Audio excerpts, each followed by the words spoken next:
Voltando, o que eu tenho? A violência cresce a cada dia na cidade do Rio de Janeiro. A violência vem aprisionando os cariocas. A violência é um problema social. Exatamente o que eu tinha falado agora. Violência toda hora, né? Violência demais. O que acontece nesse texto?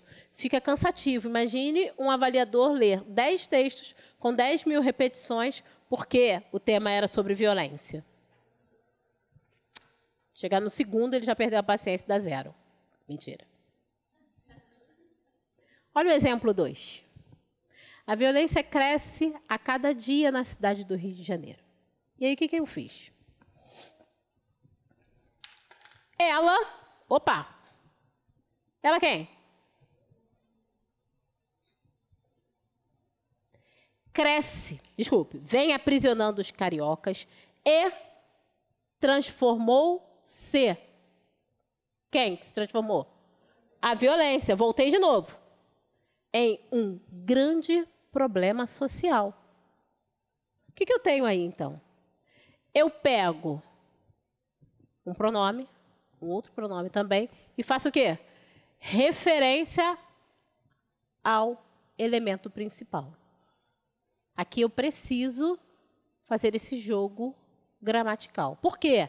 Para que eu não fique repetindo toda hora dentro do meu texto a mesma palavra, ou eu vou trabalhar com substituição, que a gente vai falar um pouquinho à frente nos mecanismos, ou eu vou pegar o quê? Um pronome e vou fazer referência. E vale dizer o seguinte, eu não posso deixar de fazer essa referência, simplesmente omitir. É importante fazer essa conexão. Por quê? Quem lê precisa disso. Quando eu falo para vocês, gente, quando chegar lá na conclusão, no início da conclusão, retoma a tese. Que é a ideia principal, que é o seu ponto de vista. Tem gente que já começa a conclusão, às vezes já está tão nervoso para terminar o texto, faz o quê? Já começa apresentando soluções. Não. Retome a tese. Imagine você, como avaliador, lendo o texto. Você lê a ideia principal. O candidato discute o primeiro argumento. Você está ali envolvido na leitura. Segundo argumento. Terceiro argumento. Eu já estou muito mais voltada para as causas, né? E para o desenvolvimento da problemática. Quando eu chego na conclusão, e aí o aluno vai falar assim, mas a violência... Opa, realmente. O que eu tenho? A conexão de ideias. E aí sim eu consigo estabelecer o quê? Uma boa coesão e coerência dentro do texto, sem atrapalhar a minha progressão textual. Certo? Então, eu preciso lembrar que retomar também é uma forma de estabelecer a coesão textual.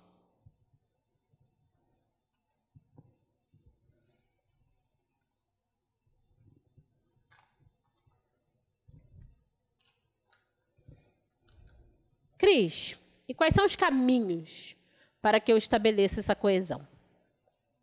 Vamos lá, vamos agora tentar trabalhar aí com alguns mecanismos de coesão. Primeiro, o que eu preciso lembrar? Vamos falar um pouco agora de morfologia. Vocês lembram das classes gramaticais? Né? Temos várias classes gramaticais. E algumas, ou quase todas, estabelecem a coesão. Mas algumas são mais o quê? Importantes. Primeiro, advérbio.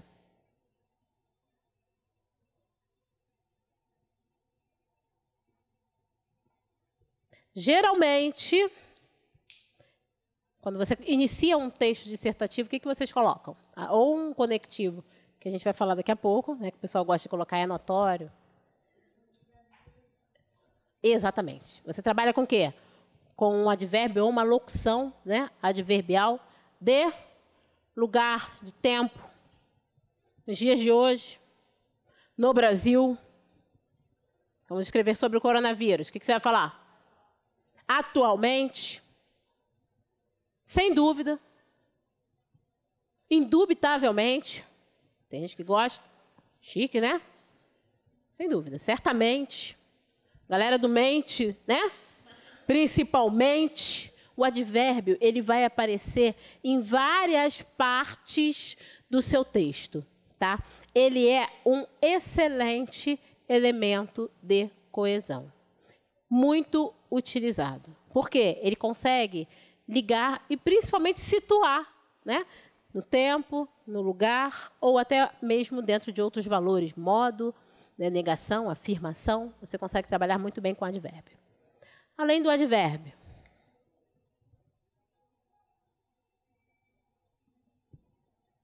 o que eu tenho aí? As conjunções, nossas amigas, certo? Que são os conectivos. E aí eu posso trabalhar com várias conjunções, estabelecendo ali os valores, que eu também vou apresentar daqui a pouco para vocês, de soma, adversativas, explicativas, várias conjunções que certamente vão estabelecer toda a relação, aliás, vão construir toda a relação de sentido dentro do texto. Além das conjunções, quem que eu tenho aqui também como principal?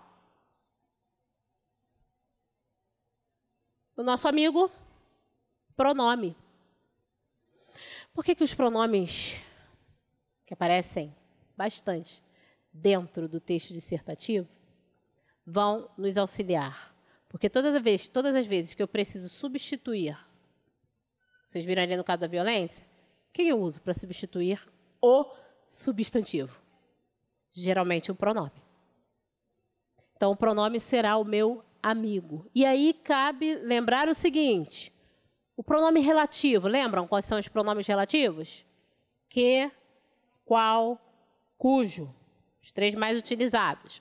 Estabelecem a relação de coesão também? Sim, eles vêm explicar, vêm realçar. Estão ali o quê? Ligando também o texto. Então, pronome, nossos amigos. Além disso, o pronome demonstrativo estabelece coesão também? Sim, e de uma maneira bem delicada, tá? Que eu vou explicar para vocês quando a gente começar a falar aqui em anáfora e catáfora. Então, tem que tomar cuidado com os pronomes demonstrativos. O que eu sempre gosto de ressaltar para vocês? Pronome possessivo. Meu, minha, nosso, nossa. Meu, minha, vocês não vão usar em hipótese alguma, porque o texto dissertativo, terceira do singular ou primeira do plural, certo? Mas, às vezes, alguns alunos têm o hábito de trabalhar com seu, sua, nosso, né, nosso país, enfim, dentro do texto dissertativo. Nossos governantes, né, a nossa sociedade. Evitem os pronomes possessivos no texto dissertativo. Ok? Trabalhem só com o verbo indicando ali a pessoa e deixe o pronome possessivo de lado. Cris, mas às vezes eu não tenho como fugir do seu e do sua. E o seu e o sua ainda trazem a questão da ambiguidade. Às vezes fica difícil de identificar o quê? O referencial. Então, tentem evitar. Só usem se não tiver nenhuma outra opção. Então, primeiro tipo de coesão, primeiro mecanismo de coesão é o mecanismo gramatical, no qual eu utilizo, geralmente, as classes gramaticais. Aqui eu apresentei 3, porque são as mais utilizadas, mas que eu trabalho para estabelecer o quê? A coesão.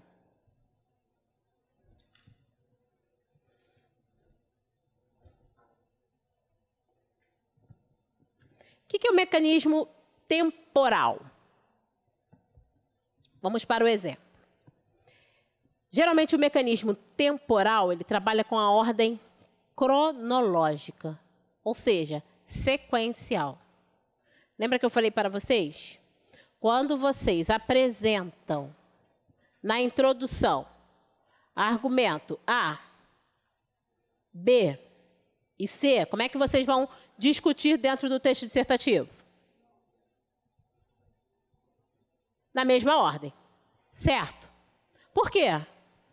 Vai facilitar o quê? A compreensão geral do texto. Vai facilitar o quê? A conexão das ideias. E eu, quando leio a introdução de vocês e percebo A, B e C, ou A e B, eu já espero, dentro da técnica e da estrutura, o quê? A mesma apresentação. Então, vamos lá para o mecanismo de coesão temporal. Cris, eu quero falar sobre o processo evolutivo tecnológico. Vamos pegar aí a tecnologia. Digamos que em 1950, como é que era o telefone? Eu tinha um telefone? Agora até eu fiquei na dúvida. Ó. 50 acho que é a televisão, não é? Perdi o referencial das datas, tá vendo? Acho que 70 mais ou menos já tinha o telefone. E aí vamos observar. Como é que era o telefone? Disca. Disca, você está muito moderna, né? Não lembra do telefone de disco. Ah, lembra? Museu. Discava. As pessoas não falavam? Espera 1000 anos. Outro dia eu estava conversando com meu filho e eu lembrei, eu e meu irmão estávamos falando, né? Daquele sinal da internet que faz... Tsh, meu filho falou, o que é isso? Aí é aquele momento que você, nossa, perdi o referencial. Ele não sabe o que era, o que foi um dia bendita da internet de escada que você esperava até meia-noite para melhorar. Hoje em dia, né, na sala de aula você tem o Wi-Fi, enfim. Então, o que eu tinha antigamente na telefonia? Quero falar da ordem tecnológica. Vou parar em 1970, tá? 1970, um telefone discado, ou pior, né? Você ligava para uma central e a mulher transferia a sua ligação. Logo depois, nós passamos para um pouco de evolução, né? O telefone, que você usava teclas. Depois, o telefone sai daquele formato e passa a ser um telefone o quê? Portátil, né? Que é o celular. Telefonia portátil. Que tinha um determinado tamanho, que depois reduziu, lembram? Daquele telefone bem pequenininho, e que, de repente, começou a aumentar. Na verdade, ele não aumentou, ele reduziu o tamanho do computador, porque isso aí virou um computador. Concordam comigo? Né? Mas é uma linha de pensamento. Mas aí eu tenho, o que eu quero falar? Estou traçando aí, e vou escrever um texto sobre o tema avanço da tecnologia. E aí eu quero detalhar esse crescimento, essa curva. O que eu vou fazer? Posso começar falando do smartphone, voltar lá no telefone discado e depois falar do processo do meio? Não. Por quê? Porque eu preciso ter um mecanismo de coesão na ordem cronológica. Eu sempre brinco e falo o seguinte, quem assiste filme de ficção científica, a ficção científica gosta de fazer essa brincadeira, né? Ela vai no futuro, volta no passado, de repente ela está no presente e ainda puxa ali a tua memória, se for filme, né? Coloca uma cena que tu, nossa, não estou entendendo nada, retratando alguma coisa que se passou em algum tempo. No texto dissertativo, eu não posso fazer essa brincadeira, ok? Não tenho recursos para isso. Então, o que eu vou fazer? Em 1970, vai ser o quê? O meu primeiro argumento. Eu vou seguir o quê? A ordem temporal, ou seja, cronológica, do mais antigo para o mais moderno. Literalmente. Então, eu venho de 1970, vamos dar um salto aí, para 1990, e aí sim eu vou falar o quê? Dos tempos modernos, ou agora considerados pós-modernos, né? Atuais. Certo? Então, eu preciso, para estabelecer a coesão temporal obrigatória dentro do texto dissertativo, eu tenho que seguir uma ordem cronológica se eu fizer esta opção de trabalhar com uma evolução. Mesmo que eu não inicie o meu parágrafo em 1950, não usei data ali específica, mas eu preciso, com uma ordem cronológica, apresentar as ideias. Ok? E aí vamos para a questão do referencial. O que é a coesão referencial? É quando eu tenho um elemento e eu preciso o quê? Retomar, fazer referência a este elemento. Essas duas palavrinhas aqui, não sei se vocês já ouviram falar, Só nomenclatura para a gente ter ideia, né? Quem quiser pesquisar depois também vale. Anáfora e catáfora. O que é isso? Quando eu tenho um elemento anafórico, ou seja, eu faço referência a um termo que já foi apresentado, ou seja, ele está antes. E a catáfora, Cris? Então, eu vou apresentar um termo que ainda vai aparecer, ou seja, ele vem depois. Então, você gravou que a anáfora antes, a catáfora já vai, normalmente, você vai lembrar que é depois. Isso é o quê? É o referencial. Eu preciso fazer essa conexão de ideias. Eu preciso apresentar o quê? Qual o termo que eu estou fazendo referência? Primeiro exemplo. Antônio está doente.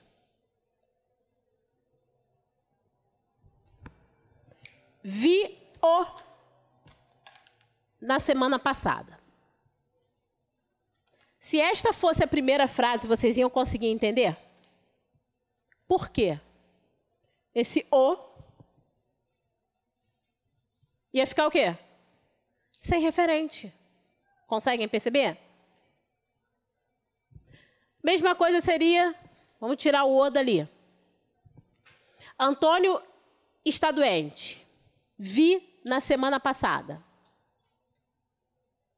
Cris, mas vai dar a entender? Ok, mas no texto dissertativo, o que vocês lembram que eu sempre falo? Eu preciso de clareza. O texto tem que estar claro. Quem vai ler não tem que ficar na possibilidade de interpretar. Tem que estar escrito aqui. Porque ele pode interpretar de outra forma. Então, se eu tenho um elemento na frase anterior e preciso retomar, automaticamente eu vou usar o quê? Um pronome que vai retomar o elemento que foi citado anteriormente. Aqui eu tenho um caso de anáfora. O é um elemento anafórico. Vou passar para o número 3, tá? Só para eu juntar aqui os pronomes demonstrativos.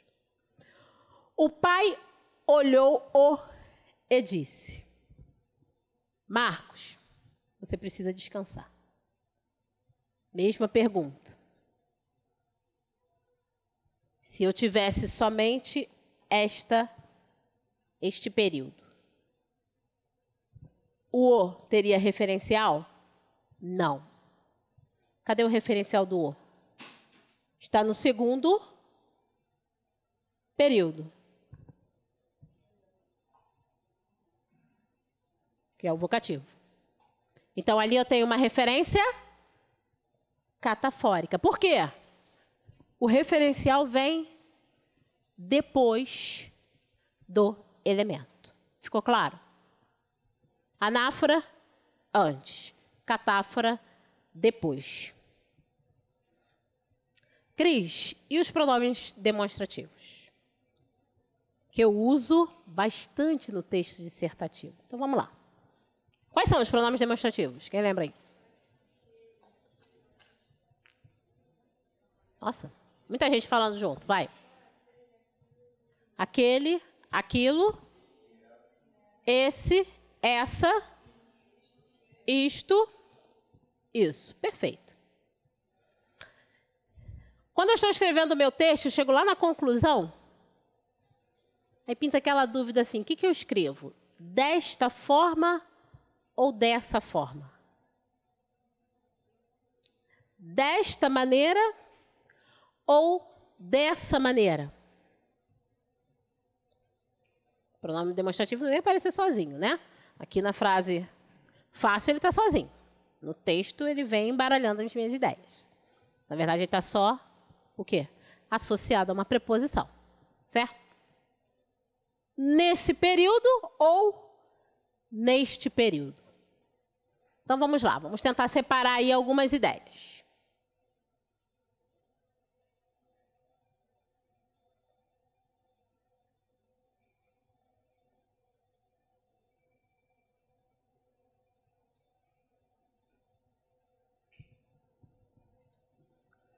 Bem inverter.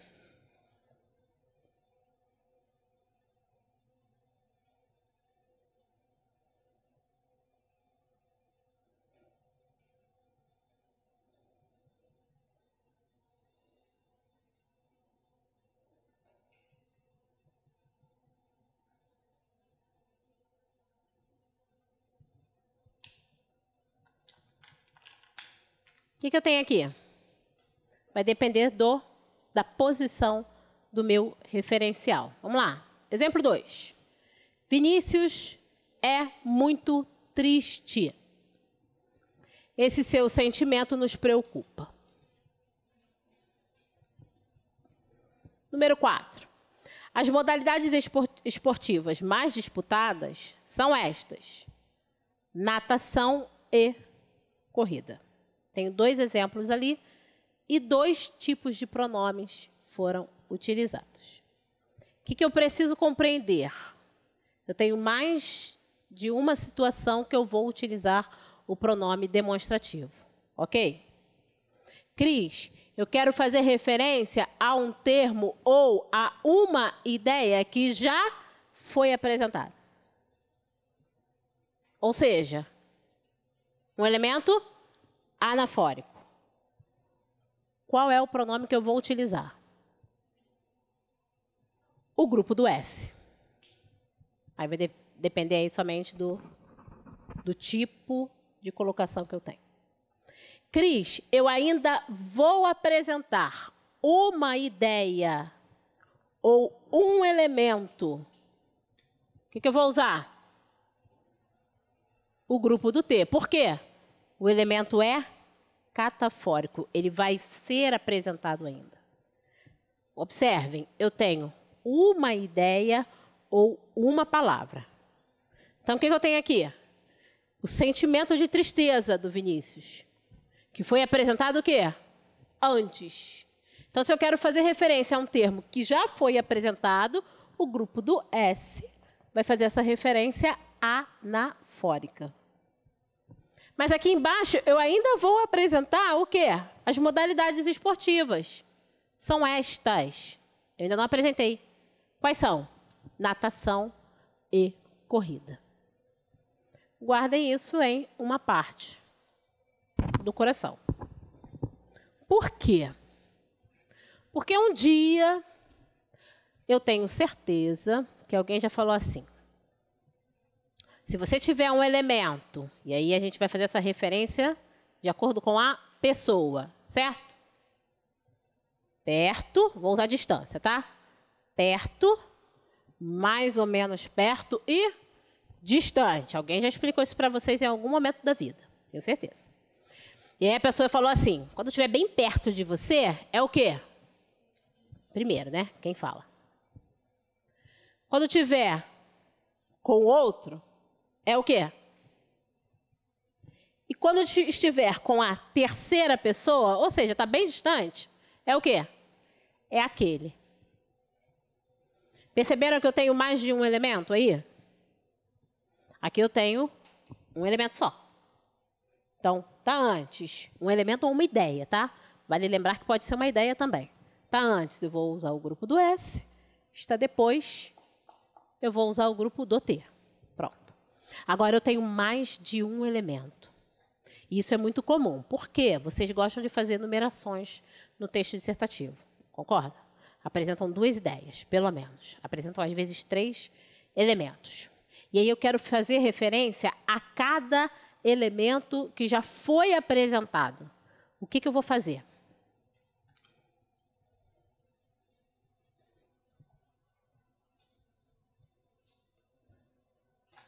De acordo com cada elemento, eu vou trabalhar o meu referencial. Ok? Então, se eu tenho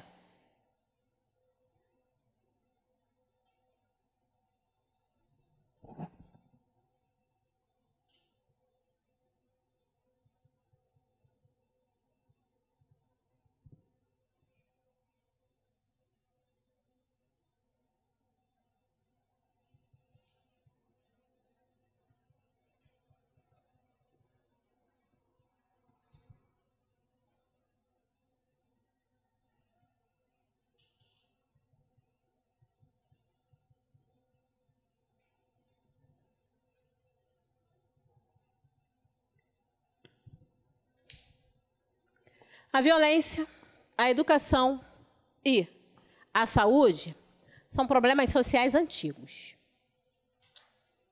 Quero começar a falar um por um. O que eu vou fazer? De acordo com a distância. O primeiro que eu vou falar é o que está o quê? Mais próximo. Então, eu vou começar com quem? Esta, ou seja, eu estou falando de quem? Da saúde. Está sem profissionais para trabalhar. Agora eu quero falar de quem? Da educação. Qual que eu vou usar?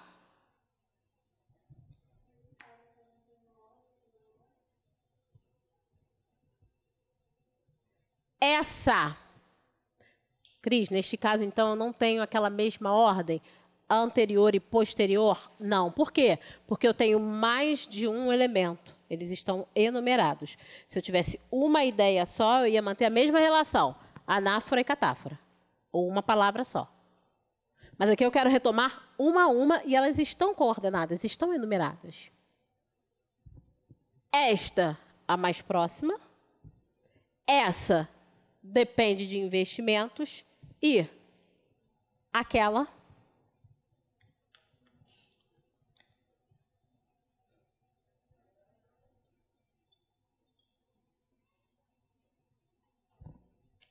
está prejudicando o direito de ir e vir do cidadão. Deu para perceber? Então, se eu tenho uma ideia ou uma palavra, anáfora e catáfora, eu tenho mais de uma ideia e quero fazer referência a cada uma, de acordo com a distância, sempre da mais próxima. Esta, essa e aquela. Guardaram?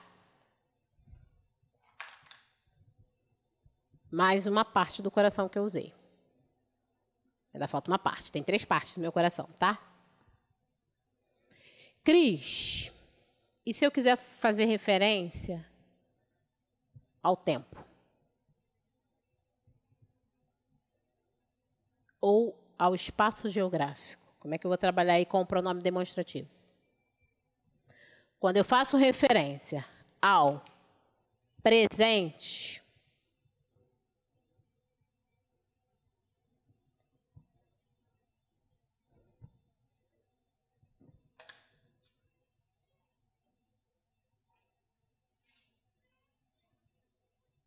eu vou usar o quê? Este. Presente. Este ano, eu serei aprovada no concurso da Marinha.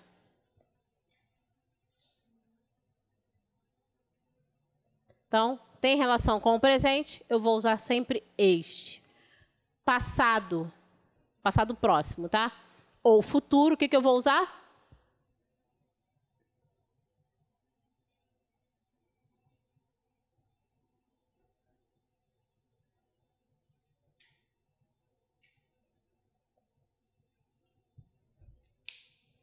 Cris, eu tenho um passado bem remoto, outrora. O que a gente usa?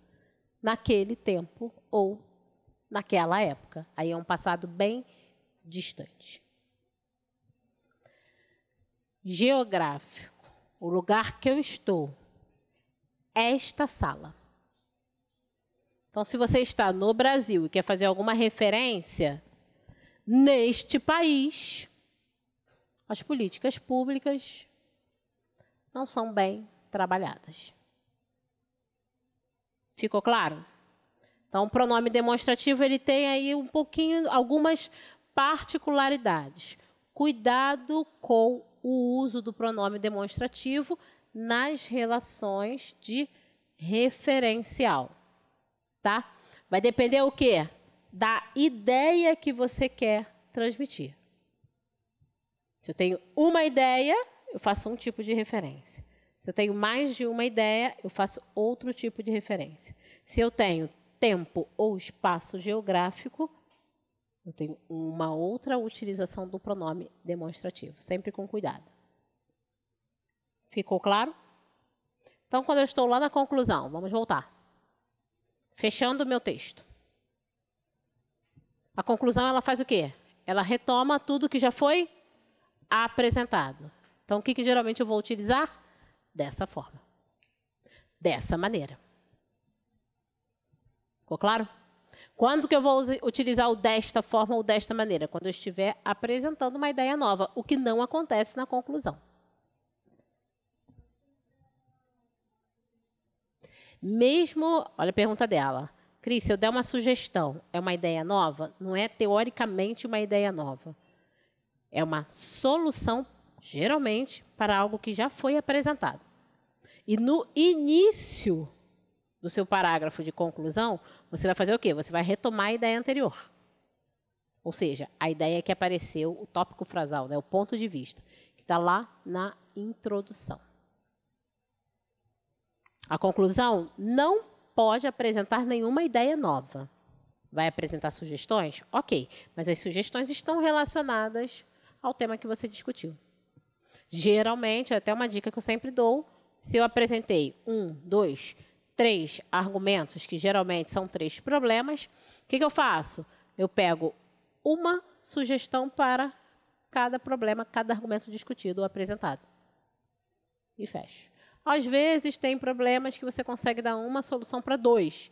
Pode? Pode. Não é obrigatório. Eu tenho 3 argumentos e preciso ter 3 soluções ou sugestões. Não é obrigatório.